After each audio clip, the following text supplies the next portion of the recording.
On opening opposition, we have WSDC Singapore C. On closing government, we have Macquarie A.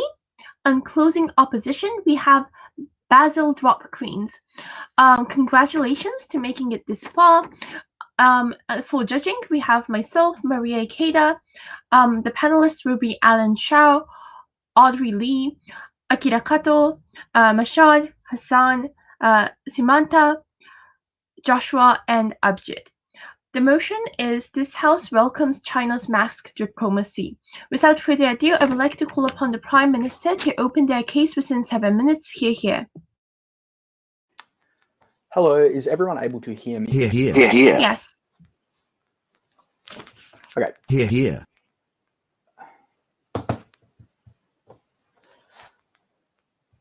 Start. It's worth noting at the start of this speech that even if China's mask diplomacy doesn't work in all instances or has some ancillary harms, this is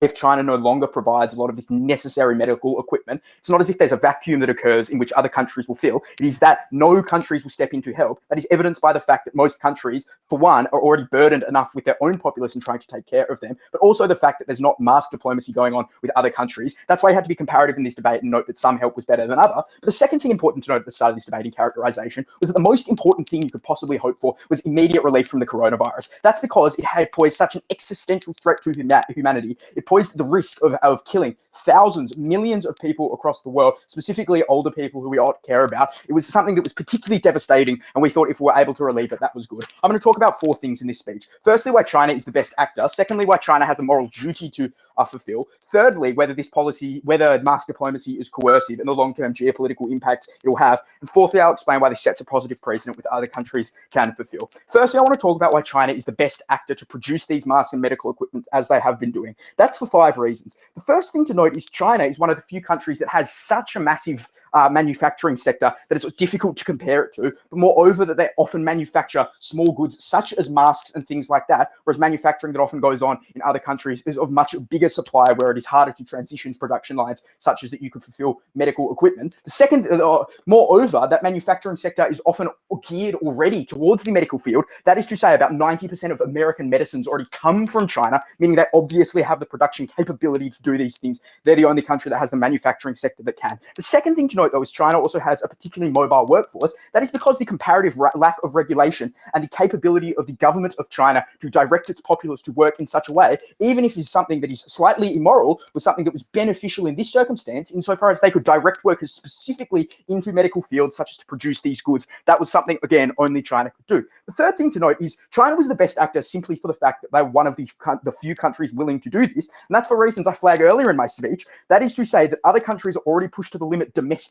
trying to help their citizens, and it's unlikely then that they'll project outwards. One of the first things that often goes in times of crisis is foreign aid budgets. Moreover, they're one of the few willing because they are doing it. No other countries are stepping up to the plate. That's why China was a good actor. But the fourth reason China was a particularly good actor in this specific circumstance, that is with the coronavirus, is that they were the first ones to experience the virus. They harbinged it since probably late October or November, it's assumed, last year. And it was major population centers like in Wuhan that went down first, meaning that China has the most data on this virus specifically. China has the widest access to people who've had the virus and have subsequently been cured. China understands the source of the virus probably comparatively better than most countries do, whereas others can only trace it back to China for the first place. But moreover, China's doctors are uniquely the most trained ones to be equipped to deal with this virus insofar as they have been dealing with it for the longest period of time, meaning that those doctors or the medical equipment that they produce, spurred on by the data that they have, is the most likely to be beneficial to the rest of the world. Again, that is something only China can do as an origin point for this virus. But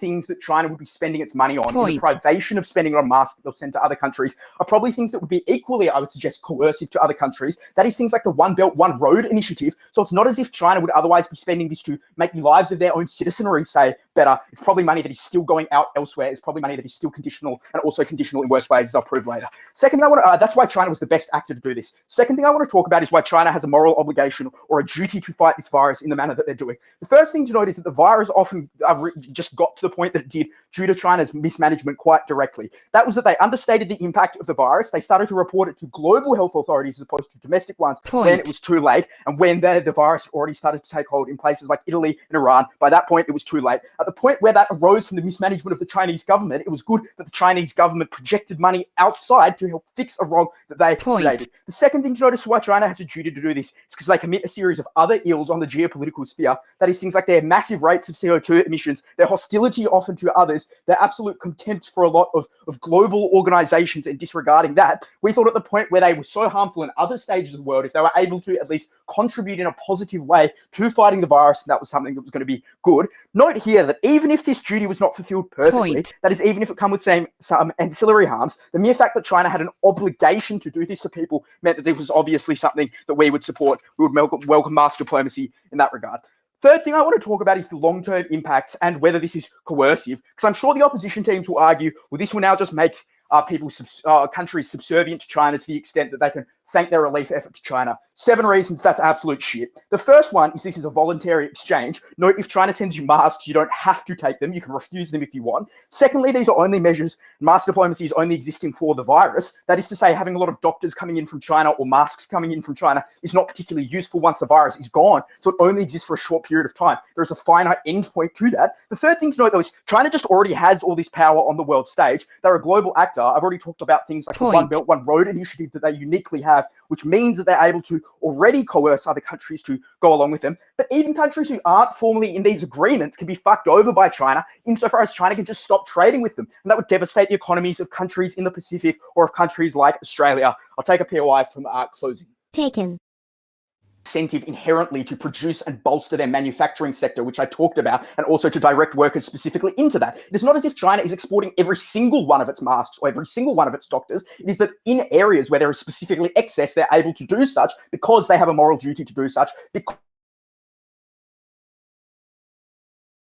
means that they respond to those things. Fourth reason, getting back to my speech, as to why the long-term impacts won't be particularly harmful, is you've got to consider the alternative, and that is if China wasn't helping other countries in the way they are, other countries would point to China and try to sanction them. That was something that Great Britain actively called for the other day. We thought trying to sanction China geopolitically was the worst thing you could do. The fifth thing is to engage in a contingency, and note that even if this makes countries subservient to China, we think already a lot of countries are subservient to foreign financial entities. That is things like the IMF. Western bodies, we think being subservient to China was not particularly harmful. Saying it was xenophobic. The sixth reason this won't have long-term harmful coercive impacts is because even if these funds were conditional, I thought they would ease trade tensions that occur within China. That is, if China is only giving masks to the US. If the US stops its trade war, that was a net benefit for the world. And seventhly, China was just able to project its power in other ways, legally or militaristically, which were far worse. Final thing really quickly, this sets a positive precedent at the point where China, who is otherwise hostile on the global stage, is now seen to be helping. That paints this virus as a global effort. And secondly, it removes racism because it shows that China's not just carrying the virus, but they're helping with it.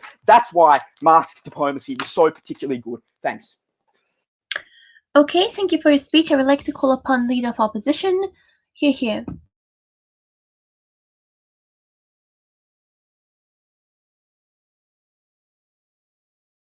Start. The fact our opening government is swooning over China's meager provision of masks is exactly the point that we are making.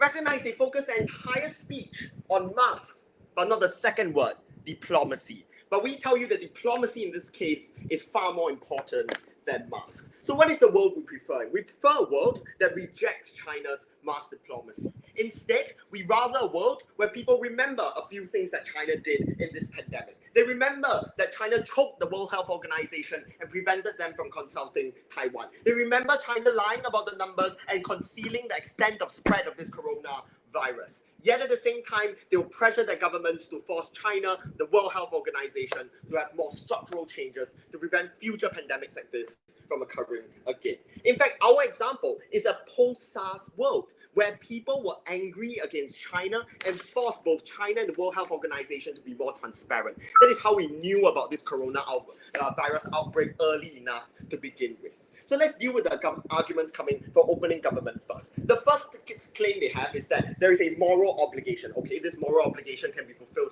in many other ways. I'll elaborate on this in my argument. But the second and more pertinent argument they have is that some help is better than more. And they give 5 reasons why China is a solid provider of masks. Right, they are a solid provider, doesn't mean they are a solid provider to everyone else. So what is our contention with this? We have 5 problems with this. The first is that China is doing this as a diplomatic move. So they do this one time or maybe a few times. And they may not send the best equipment they have. Oftentimes they send subpar equipment because as mentioned by our closing opposition in the POI, China is facing a resurgence of cases. They want to keep the best equipment for themselves. That is why we've seen all over the world, for instance in Italy, that ventilators sent there were spoiled, masks were faulty. But China can easily get out of this because they can say, oh, we are battling a pandemic ourselves and we are sending you as much as we possibly can. And people like opening government will be swooning over it already. The second problem we have is that it's a very small amount of aid. China usually sends thousands of masks for millions of people. That kind of impact is insignificant.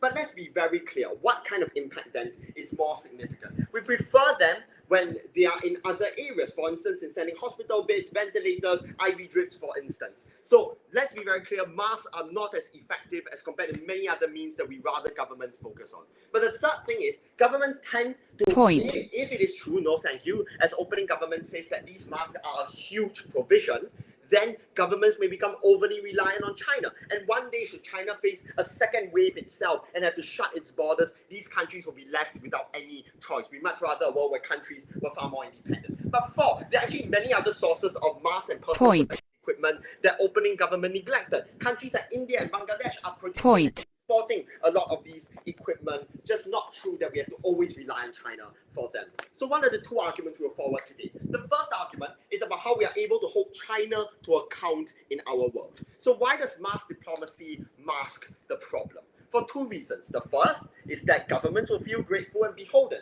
But the second reason, this is far more sophisticated, about how governments currently already fear China for its economic and political might. So the only reason why governments will stand up to China is because their people pressure them to. However, their people will not pressure them too if the media says that China is good. If the media constantly covers China's various mass diplomacy attempts all around the world, and therefore masks the fact that this virus spread so far, so wide, it killed so many people because China refused to divulge its cases and its extent of spread. What is our comparative? No, thank you. 1, we want people to remember what happened and recognize why is this remembering what happened important. Because political capital is often short-lived. That is to say that people are the angriest and most demanding of action right now and not after the pandemic when everything has settled down. Right now, we want people to pressure the governments and force China to be more accountable so as to ensure that future cases do not come out of China as well as any future pandemics will not come out of China. The second comparative here is that we force China to offer better forms of aid. So let's say we don't achieve the large change that I want to talk about. At least we force China to give us better than substandard masks and just a few masks for a large population of people. Because in a world without such mass diplomacy, when various countries reject this mass diplomacy attempts, we are actually able to convince China, hold on a moment, to offer better aid to the rest of the world. But before that, Taken. It seems like you're sacrificing good in the pursuit of some hypothetical but unproven perfect. How many tens of thousands of deaths are you willing to have on your conscience in the name of virtue signaling your anti-China stance so people can remember?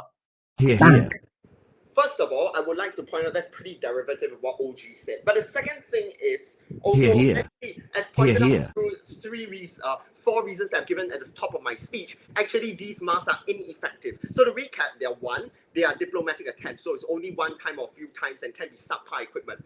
2, there's a very small amount as compared to the population size that's meant to serve. 3, we much rather governments be more dependent, more independent and dependent on themselves rather than on China for the provision of such services. And 4, that if anything, China itself needs to be able to provide us better quality masks and ventilators, and that is how we want to reject mass diplomacy now to get a better deal in the future.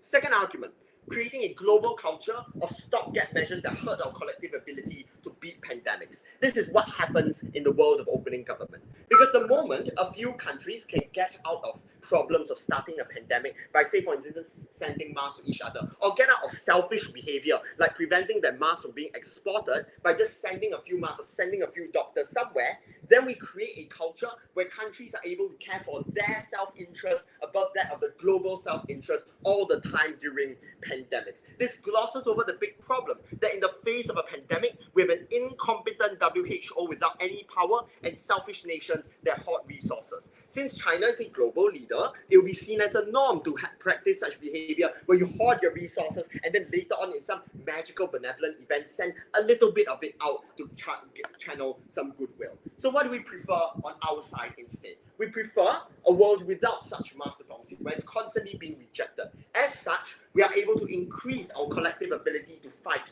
pandemics because now nations are not focused on these small gestures but focusing on getting large structural change. This is important for two reasons. One, we're able to better combat the coronavirus right now when we get nations with a sense of urgency to fight for change. And two, we prevent future pandemics and future lives from being lost. Very proud to stand.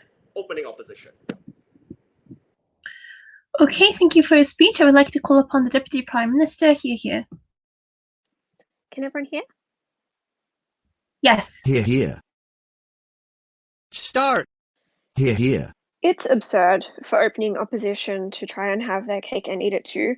It cannot both be possible that China is providing nations with terrible quality masks in limited quantities and no proper medical equipment, and also that this somehow gives China a free pass for all possible international offences, that this suddenly gives them huge global influence. In fact, it was the complete opposite because China already had huge amounts of global influence. They already had the ability to act relatively unaccountable from the international community. Exclusively what we got on our side was people having their lives saved, was people having access to medical equipment, which obviously wasn't just masks, as opening opposition so uncharitably wanted to characterize it to be.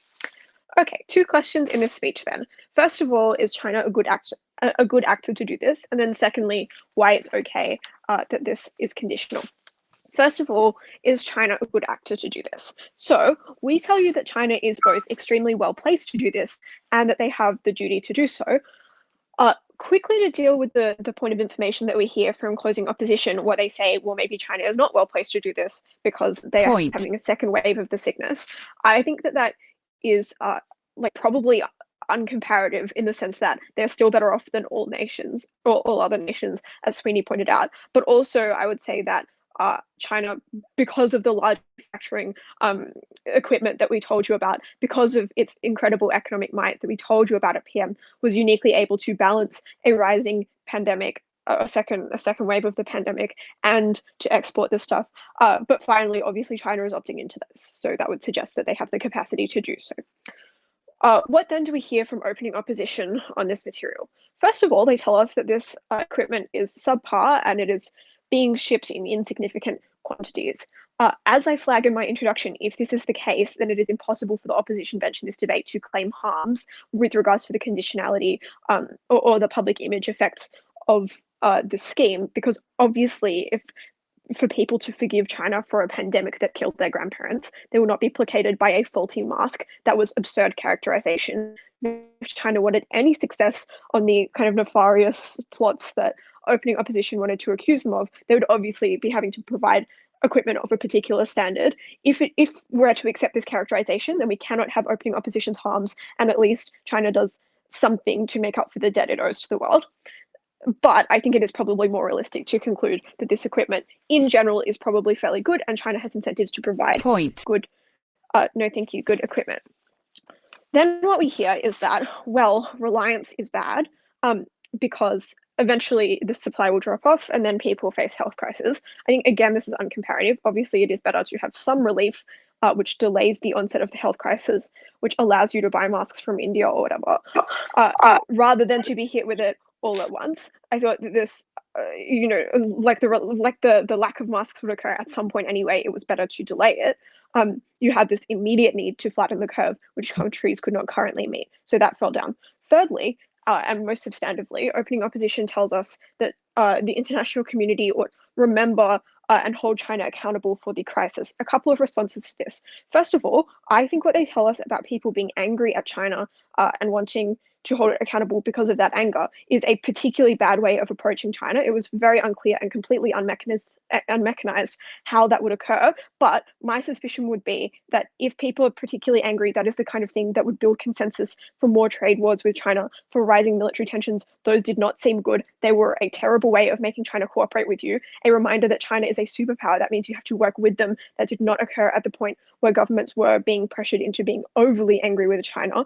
But secondly, I thought it was unrealistic that the complete opposite occurred and no one held China accountable, which was to say, obviously this is a huge world event that will kill hundreds of thousands of people. People will remember this. It's absurd to say that governments will get one mask and then want to, fail to want to prevent future pandemics. Clearly, this is something that is sufficiently ingrained in people's collective consciousnesses that people will not forget it. Also, I would suspect that China probably wants to avoid future crises of this nature. It hasn't exactly been good for them either. I don't think then this is a sufficient reason to suggest that China will not fix their pandemic problem.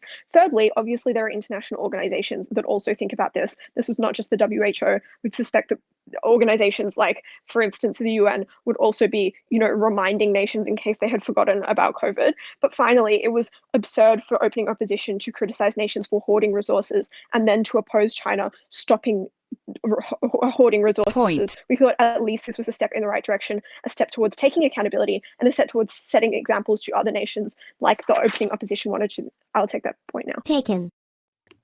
No, not really. I think that, as I've already said, countries still have huge incentives to avoid future pandemics. It was unmechanized, and why that would cease to exist. I think the scale of harm that comes from pandemics is so significant, no one will just forget about it. Also, with regards to criticizing China, I really don't think masks are powerful enough to do that. But this is again uncomparative. Obviously, in the status quo, China has the capacity to do things like the Belt and Road program. Therefore, it's unclear what incredibly marginal and abstract harm comes from this. Okay. Expanding on this in my second issue of why it's okay that this is conditional, we tell you a number of things. First of all, that you have to be really, really comparative in this debate, which is to say that in absence of doing this, China would probably be spending money on things like the Belt and Road scheme, on things like building their military. Obviously, their incentives to be a global superpower do not vanish, which means that it is unclear that people would be any less reliant on China, any less unable to criticize them, that China would be any less accountable under the opposition side. Second of all, masks, as we told you at PM, were relatively good because you did not have an ongoing reliance on them past the end of COVID, which meant that this was probably a lower form of reliance in any case. But finally, note that a country politically collapsing because heaps of its old people die makes them much more vulnerable to coercion from other states. We thought that kind of political instability, the inability to deal with this crisis, was far worse. Some dependency now, therefore, save that country in the future. Secondly, clearly the most important thing in this debate is saving lives. It is like all we've heard from the opposition are relatively marginal and abstract harms, which contrast just so minimally with like thousands and thousands of deaths. We thought you had a primary duty to the country, to the citizens of these countries. But finally, we thought that dependency might be a good thing if it made countries less warmongering towards China and more likely to work together. This was a precedent that was set that encouraged other countries to contribute to the global effort. That fulfilled the stuff about communication and building on this that they wanted to talk about at opening opposition. We are the only team so far in this debate that has been comparative about the risks. We're the only team that saves thousands of lives. Proud to affirm. Okay, thank you for your speech. I would like to call upon Deputy Leader of Opposition.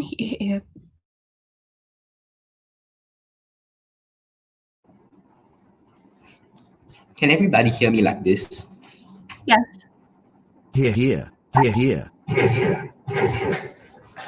Hear, hear. Start. I'm going to talk about two issues in this speech. One, I'm going to talk about which side can solve the COVID-19 crisis faster. I'm going to show you why on our side of the house, we solve it better when we do not have China using this insignificant gesture as a way of showing the global community that they are helping. Secondly, I want to talk about the geopolitical ramifications of this policy. I don't think it was wise for the OG team to simply downplay the harms that Kenneth talked to you about, because they were not abstract. They will have arguments about how under their side of the house, China will be immune to the kind of criticism that they rightfully deserve today. Finally, I'm going to give you a new and independent argument about how their side makes countries far less prepared for future pandemics. Note that this argument will eventually take their case at their best ground, because if you want to save lives, it is on our side that you save more lives in the long term. So firstly, let's talk about solving the COVID-19 crisis.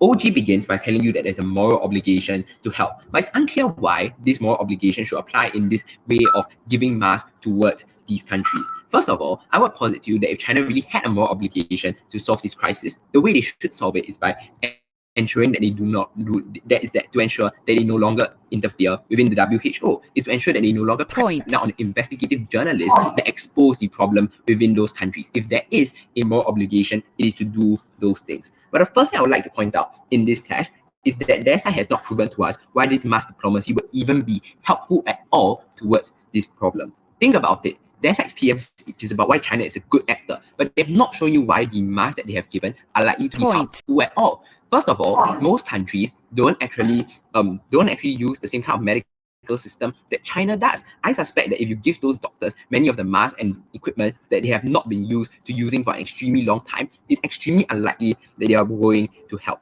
What most countries need is not these masks, which serve as a very useful virtue signaling tactic, but rather they need things like hospital beds, IV tests, as well as other different kinds of things that are not very sexy to give under their side of the house. Note, their side cannot say that, oh, we are giving very few masks, and it's a contradiction because very few masks means they will not be welcomed positively. I don't think this is the case, because you can give very few masks and at the same time be the subject of media focus, and as a result, your insignificant gesture will be blown out of proportion, and you will seem like the messiah for these individuals in this country. Additionally, we point out why China actually has a pernicious incentive not to give their best equipment. We told you about how there was a potential for a second round of the virus. We showed how next winter it's extremely likely that something will come up again. We tell that China is a country of 1.2 billion people, and I don't think that they have had the testing capability to ensure that all those people in rural areas are already kept out. Therefore, the structural incentive on China is to ensure that they continue to keep their best equipment while not giving up the best data and equipment for other countries. At the end of the day, China is not a benevolent uncle that wants to give out gifts to the rest of the global community. They are a country that is strategically motivated, and their interest is to ensure that other economies are crippled while theirs remains faster. I don't see why any country would want to give their best mask towards this problem.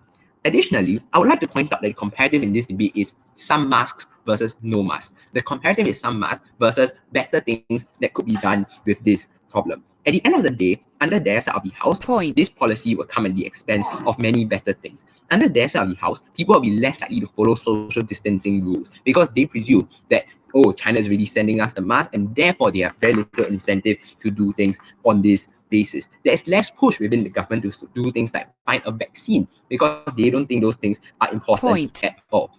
At the end of the day, the fact that there is mass diplomacy is actually evidence of the fact that many countries have not been putting in their best effort. Countries like US actually have a greater manufacturing capability for these masks, but the fact that Donald Trump has not chosen to empower the Defense Powers Act in order for them to produce these masks on a large basis for rural communities shows you that actually there is a capability to deal with the crisis, and China's masks actually undermine that capability in the status quo.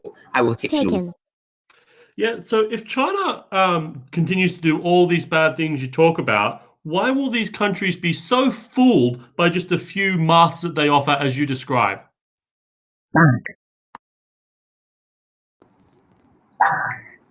Because these masks on a temporary basis are able to serve as a very huge signaling effect that China is here to do good. I don't think I've mentioned in my speech so far that these people would be deceived extremely easily, but I'm telling you that this is a visceral image in a time of crisis that will stick with people for the rest of their lives. Think, for instance, about how the idea of martial aid to Europe by US in the end of World War II is actually something that still remains in the heart of many Europeans, despite the fact that the US has not been doing those things since then. Secondly, I would like to talk about China's geopolitical basis. The first thing I want to point out is that most of their rebuttals in this clash were simply missing the point. They told you that, oh, that countries would not be reliant on China. But our point was not that they would become reliant on China. Our point was that China would become insulated to much of the criticism that we think is important.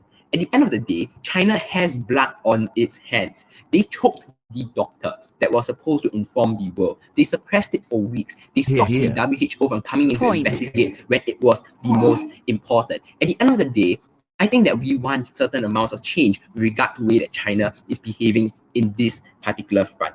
I don't think that their side saying, but this will be used to justify the trade war is a sufficient response, because our argument was not that this would be used to, it's not that we want to see a kind of Cold War or a kind of undermining or decoupling of China. What I want to see is them being held accountable. And we think the only way for them to be held accountable is under our side of the house, when there's actually a political capital for countries to want to bring China into the court of law, where there are actually incentives for them to say, look, perhaps we should not accept China's basis, and rather we actually need to push them to do better things for their own people and for the global community.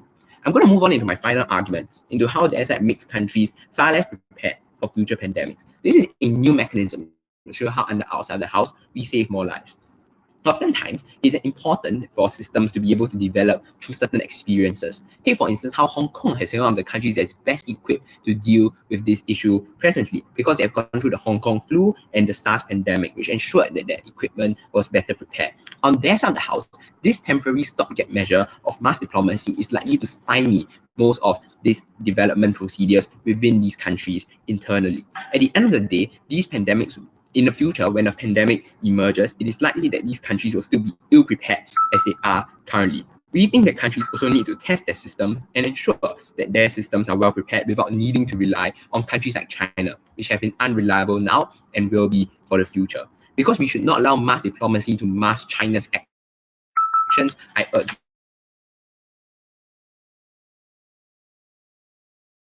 Okay, thank you for your speech. I would like to call upon Member of Government to start the closing half of this debate within 7 minutes here.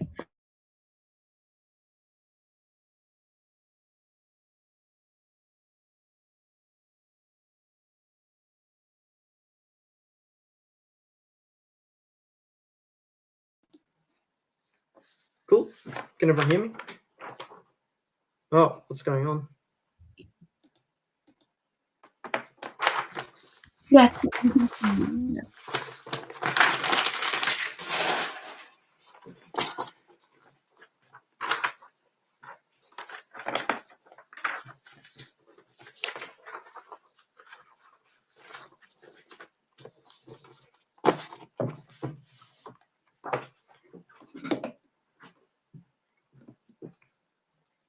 Start. At Closing Government, we don't really care about the masks. To be honest, it's a pretty small benefit and it's a relatively short-term benefit. What we care about is the fact that this policy of mask diplomacy is a test case for a broader beneficial strategy for how China engages with the rest of the world. And its success will bind China to a positive trajectory, while its failure is likely to do the opposite. We're going to prove 3 things at Closing Government. Firstly, why this policy must be part of a broader trajectory. 2, why, if accepting and welcoming this policy and therefore leading it to succeed, is likely to bind China towards that positive trajectory. And thirdly, as a consequence, why that positive trajectory is likely to be so sufficiently beneficial that it outweighs everything we've heard in the debate so far. So the first question, why is this policy not a standalone? Why does it set the standard for China's engagement into the future? The first question you must ask here is, why is China giving away masks? And the answer is obvious. It's doing it to fix its reputation. But the next thing you must ask is, will it succeed? And the answer is clearly no. This act in and of itself is deeply unlikely to fix China's reputational problems, and it comes at an extremely high cost, both of which suggest that this is probably not a standalone policy, but is merely the start of a broader strategy. Why is that true? Firstly, note that China's reputation has been damaged significantly. It isn't just perceived, slightly bad. It is perceived as a bully on the world stage. It is dealt with Hong Kong, Taiwan, Xinjiang. It's conceived of broadly around the world as the cause of the coronavirus by billions of people, and its Belt and Road project is perceived of as self-interested and something that is a series of debt traps that ought to be avoided, which suggests that merely giving out a couple of masks is probably insufficient to change anyone's reputation. Most people will probably just think, oh yeah, of course China should give us masks. They caused this whole thing in the first place. It doesn't actually accrue a benefit to them. And note that it comes at a significant cost. Firstly, there is a huge domestic coronavirus crisis, as like CEO very helpfully POIs. They're probably hiding the numbers and it's probably likely to resurge. So there's probably significant local demand and local underreporting that is traded off when you send those masks overseas. Secondly, the fact that the masks are so in demand and that production is so stalled suggests that the amount that giving them away comes at a very large opportunity cost compared to using them domestically or selling them. And thirdly, it involves diverting resources away from the domestic sphere towards the international sphere, a policy that is likely to be deeply, deeply unpopular domestically and go against, the ideological persuasions of China. So, what is the conclusion we can draw from that? If it is engaging in a policy that is incredibly expensive, and if the policy does not seem to justify its cost in and of itself, the only explanation is that it is not a standalone policy. It is part of a long-run policy that they believe in the long term will pay off and improve China's reputation. So, why is it that the success of this policy is likely to bind China to this positive future trajectory? We have 4 reasons. Firstly, we think the success of this policy is likely to encourage them to continue along this line, while we think the opposite is true. Should this policy fail, should it not succeed in changing China, should it be rejected by countries, China is likely to perceive that this policy has no hope of success and scrap it. Secondly, because it's likely to change the precedence of the way that of countries expect China to react around the world, at the point where they expect of China that they do positive things for the world and not just accept the kind of offers that are currently being made. That is likely to set expectations that go forward into future negotiations and therefore make it harder for China to deviate from that course. Thirdly, there's likely to be a huge sunk cost. I've already explained to you why this policy is deeply, deeply expensive. That suggests that once China's committed the resources in this mask policy, they'll be much more reluctant to deviate from the much larger policy that they've set forward. And lastly, because they have a deep and very ingrained desire for political consistency domestically. That's because the Chinese party has to look like it's always right, so it can't be seen to shift between too many policies too quickly. Once they've gone on this policy path and they've seen it succeed to some extent, they're likely to be very reluctant to change. Similarly, like Xi likes to go on about how he's so wise that he has forethought about everything that is going to happen. It would look very bad for him if this policy succeeded for him to then have to go away from that policy. So it is likely to bind China towards this particular trajectory. Why is the fact that this binds China towards a long-term policy of wanting to improve its reputation a good thing? The answer for that is relatively simple. For all of the reasons that the other teams in this debate have identified, it will not be easy for China to improve its reputation. It has a very bad reputation because it has a very bad history. And that means that the only way that it can succeed in this policy is by actually engaging in good faith with the international community, by actually acting in positive ways, and by increasing transparency. And we think that that is likely to be hugely beneficial, not just to other countries, but also domestically in China. I will take a point. Taken. The Belt and Road Initiative is precisely our example, where China uses seemingly good gestures like an investment program to hide a more pernicious program that wants to control your economy. In the same way, they're using the mask diplomacy to hide their structural failures.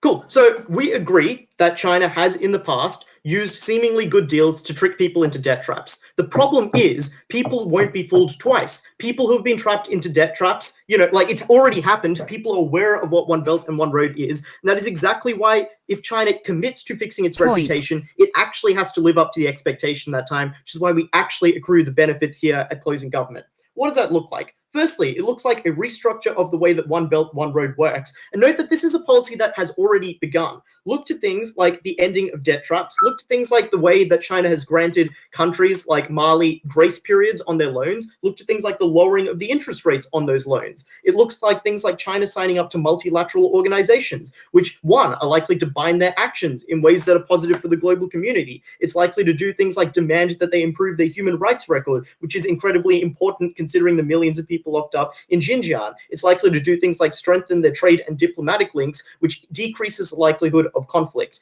And it means that it's likely to require things like China to engage in a detente in regional disputes like in the South China Sea if it actually wants to repair its relationship with any of those nations. The last thing to say is the way that this is likely to operate in the domestic sphere. And perhaps this is the most important thing, because we'd say the biggest enemy of many people in China is the Chinese government itself. This is likely to require things like being more transparent domestically by, fixing their human rights records in places like Xinjiang, by giving more freedom to Hong Kong and doing things like removing capital restrictions. Because when countries ask themselves, should they trust China, the first place they're going to look is how does China treat the people it has complete power over, its own citizens, when they determine whether or not they will be treated well by China, which is the exact reason why this uniquely binds policy to a positive trajectory that gains us benefits that far outstrip top half. So proud to govern. Okay, thank you for your speech. I would like to call upon member of opposition for their extension within conclude their case within 7 minutes. Here. Just be 1 second. Lots of paper, small desk. Here.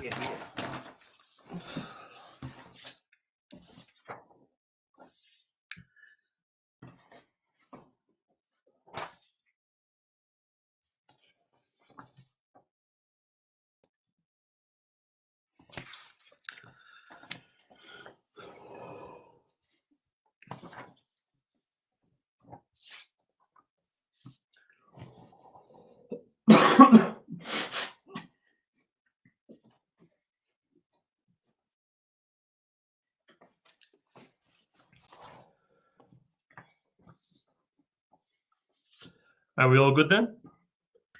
Yes, go ahead. Fantastic. Thank you. Start. China does nothing without a plan and isn't stupid about the way that it executes that plan. The investment here needs to have returns, and that investment requires a different plan to ensure those returns actually occur. And to also go up against these narratives of China evil, as Op has been saying. That's why China was doing this. It wasn't a one-off for fun. It had to be part of a broader strategy. Otherwise, this massive investment was for nothing. To quickly summarize the rest of the debate is at the party's introduction. At OO, they talk a lot. I think at this point, OO is already out of the debate, and they're taken down pretty comprehensively by OG because of all the tangles of contradictions in their case, which means it makes no sense. OG, however, only has a really small impact and is only really dealing short term and isn't actually considering a lot of important factors about how this changes China's strategy globally. Because OG's case is basically illness is bad, medicine is good, China provides medicine. But there's certainly a lot more to this plan than just that. CO I'll deal with in a second in more detail. The important thing to note here about the whole lot bench is we're now 3 speeches in and there's still no alternative to save thousands of people from dying. So thousands of people are now dying for literally zero change or benefit from the off bench. The only thing they say is that Bangladesh and India will manufacture masks. They have their own crisis to deal with. They sell them, they don't give them away, and they just aren't in the status quo as an empirical fact, and they never proved they would. So be clear when weighing this up. Op is sacrificing thousands of lives for no benefit. I think that is disgraceful. Let's look at CO then. They're like, this will be a way to prevent future pandemics. Because there's not a single other incentive to ever prevent a different pandemic that has killed thousands of Chinese citizens and stalled their economy. I wonder why. I think China has massive incentives to do this on their own anyway. But secondly, we think it's better on our side because there's now greater international interaction between China and the rest of the world and the WHO to live up to the standards of its plan. Secondly, it wants to keep up its appearances, so it wants to continue to look good and look like it's actually part of the strategy. But thirdly, they talk about SARS a lot. And SARS was a one-off 20 years ago. China's now noticed that it's a pattern. It could happen again for all the reasons CO talks about. So at that point, it's probably likely to say maybe we should be more detailed this time than what we were with SARS. It's unclear why this is the only way. To put this prospectively, their claim is that if developing countries don't accept masks, that's the only way China will fix pandemics. It seems bizarre. So let's deal with the real part of the debate then. Why this is part of a broader plan. And our extension here was that China does nothing without a purpose, and this isn't isolated, it is connected to other things. And the evidence we give you for why this is part of a broader plan is multifaceted. We tell you firstly about the recent changing and relaxing of OBOR debt-related things and how they treat other countries. And I think Uday points out that we're all aware now that China's acted badly with regards to One Belt, One Road. So people are now more wary of engaging in those things and are less likely to sign up to China looking good because it has an evidence of not actually being good. But we also told you this is a huge investment and a huge opportunity cost. And they're like, and I think they emphasize what the opportunity cost is for China here when you compare to the fact they might be facing a second wave now. And in response to CO, we are aware of this second wave. And it's just the important thing to note here about CO's second plank about second wave is it is just another example of the same OO case that already existed here. They're just using a different analogy about how China isn't doing things properly. So it doesn't add a whole lot. But they have to look good to make that investment worth it. And to have any influence and to achieve any goals, they need to actually live up to this. Otherwise, it is just a hollow gesture that everyone will see through. And if that is the case, if the absolute worst case is it's part of no other strategy, we still get masks, but we think it is.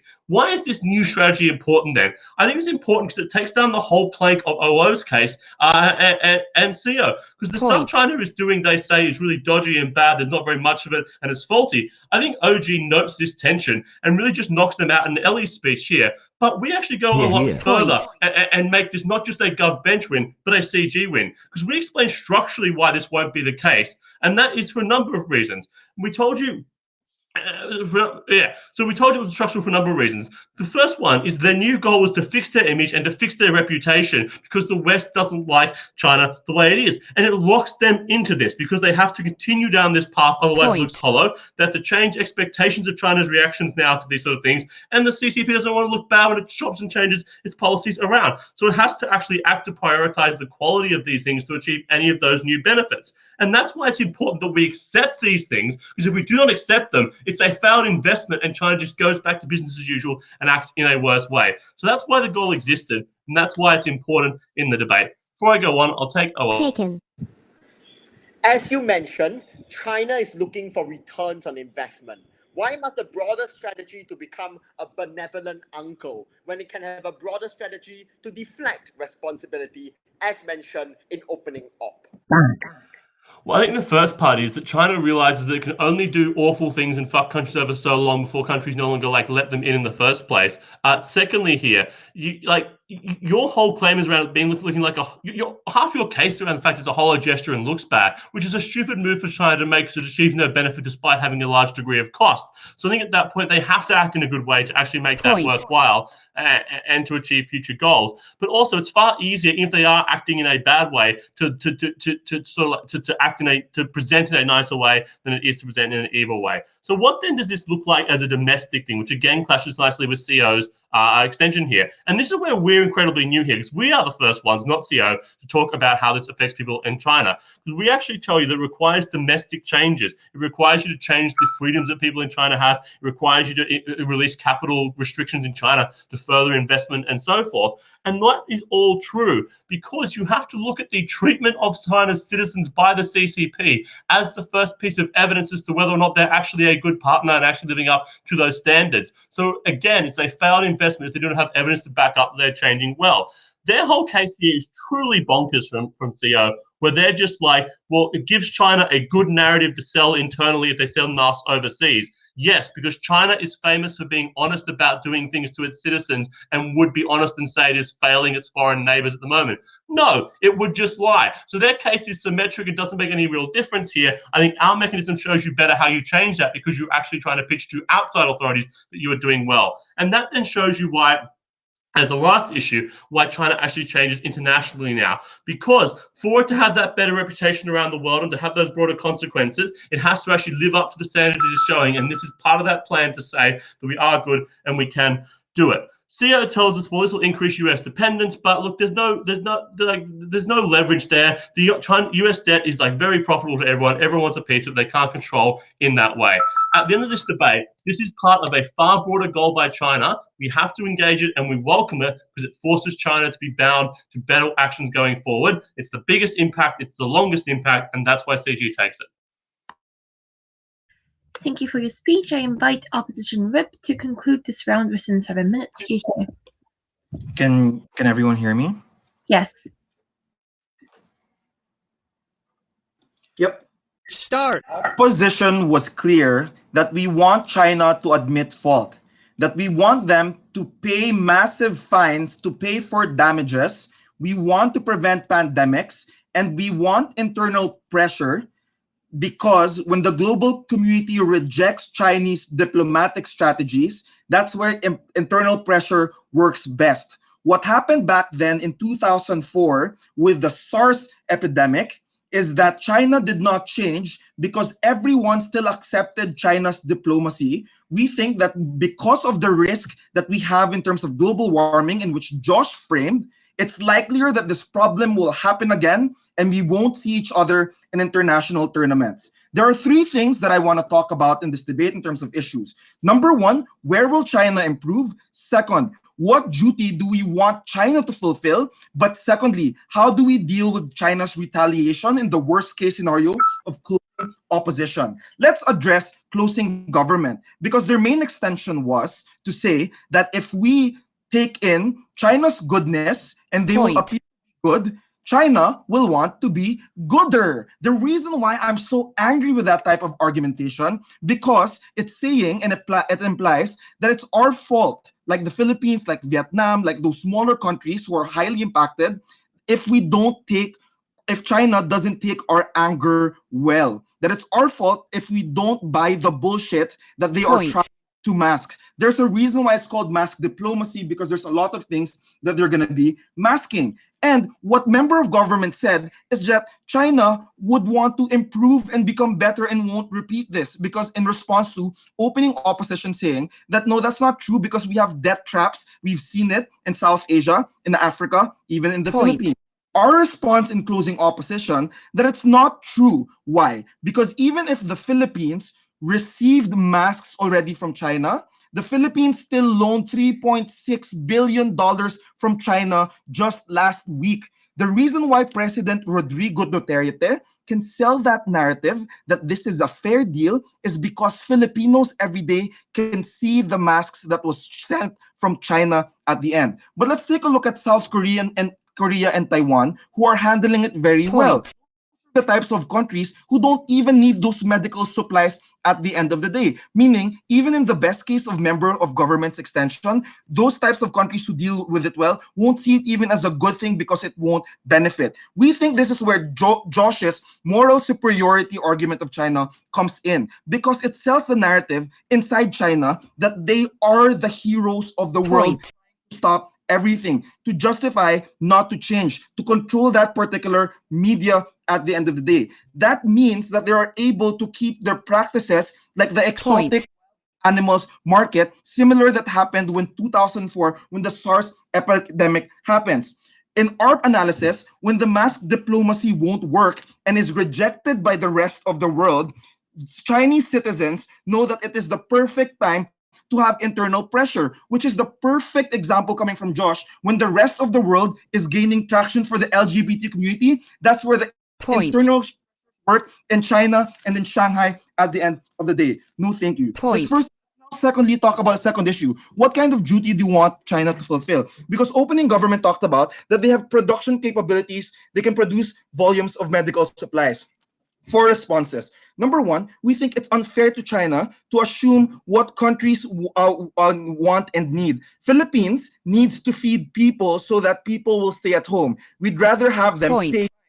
Secondly, we think that it's unstrategic to accept this because shipping volumes to all around the world can spread the disease faster because human beings are still the ones traveling. Thirdly, even if exporting these products in volumes is totally safe, we the qualities of these products. Why? Since China feels that they have to provide medical equipment to all around the world, these are manufactured rushly, like very quickly. Example of this is that testing kits sent to the Philippines and all around poorer countries have low accuracy rates. Number 4, even if it is safe and high quality equipment is sent, fining China for damage highly preferred because billions of dollars from China will give poorer countries like the Philippines more options and strategic ways to allocate resources. For example, shelter for the homeless, or fixing the slums where people are cramped, or food and agricultural programs for continuous food supply. What is the comparative in this issue? In government side, there's going to be oversupply of testing kits that we don't need, that are unreliable. In opposition, it's safer. Fining China damages gives more, empowers poorer countries better at the end of the day, because it's not only the medical supplies that we need, but we need more things. Last issue that I want to talk about, but before that, I want to take on We tell you from Prime Minister that this sets a good precedent for global cooperation by making it look like a global effort and avoids rising tensions between countries. Why do you believe that marginally more nationalistic propaganda offsets this and the impact of saving millions of lives? All right, perfect. Because it's the idea that millions of lives will be saved when we don't accept the mass diplomacy, where China can't use this as a narrative, where China is forced to change at the end of the day. Because these global pandemics are likelier to happen, we're playing the long-term game on our side. last thing that I want to talk about in the last issue, how do we deal with China's retaliation? Because government bench is saying that China will deny trade if we don't welcome the mask diplomacy.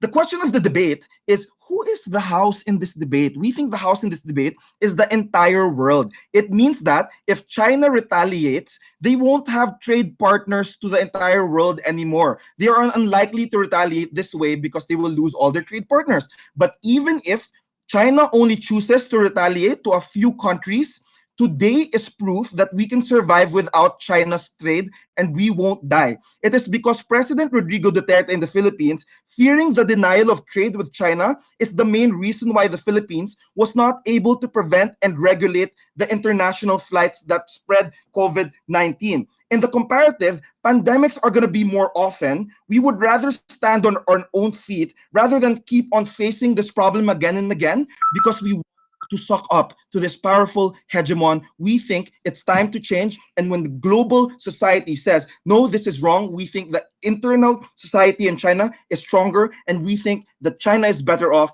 with the change. This is going to be a hard China, but we think this is necessary, and only in our side did we prove that we are likelier to live in a society where everybody feels safe, where everybody is treated humanely. We are very proud to oppose this motion. Thank you very much.